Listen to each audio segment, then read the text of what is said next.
Demonstrators in the Macedonian capital Skopje have vowed to continue their protest until long-serving Prime Minister Nikola Gruevski resigns.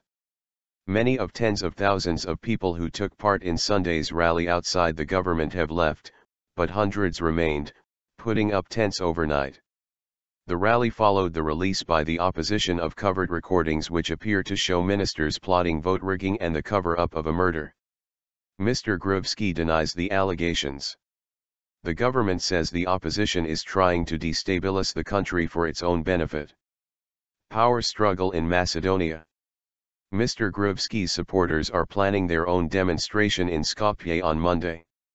Adding to the political instability, last weekend 8 police officers and 14 ethnic Albanian fighters were killed in clashes in the city of Kumanovo. No price. On Sunday night a long row of tents was seen near the illuminated government building, the BBC's Guy Delowny in Skopje reports. Our correspondent adds that opposition leader Zoranzov was sitting at a picnic table, surrounded by supporters.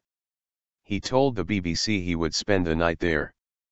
Freedom and democracy have no price for us, opposition supporter Mirjana Janov was quoted as saying by the Associated Press news agency. And we will not stop until we see this dictator resigning, she added. Earlier on Sunday, demonstrators carried both Macedonian and Albanian flags in a show of unity. Police in riot gear were stationed near the protests. There were no reports of violence. In 2001, Macedonia was on the brink of civil war when armed rebels demanded greater rights for the Albanian minority, which makes up about a quarter of Macedonia's 2.1 million population. Coup attempt. Last week, 2 ministers and the head of the intelligence service resigned.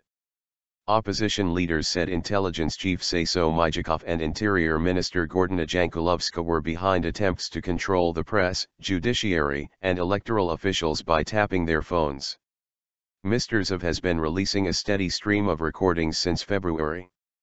His party accuses the government of wiretapping 20,000 people, including politicians, journalists, and religious leaders. He says that scores of leaked recordings reveal corruption at the highest levels of government, including the mismanagement of funds, dubious criminal prosecutions of opponents and even cover-ups of killings. He argues that the abuse of power allegations are so serious that the Prime Minister has to resign and call new elections. Opposition parties have boycotted parliament since accusing the governing coalition of fraud in the April 2014 election. But Mr. Gruevski, who has won successive elections since 2006, has repeatedly rejected the allegations. He has accused Mr. Zov of orchestrating a coup at the behest of unnamed foreign spy agencies who, he says, want to overthrow his conservative government.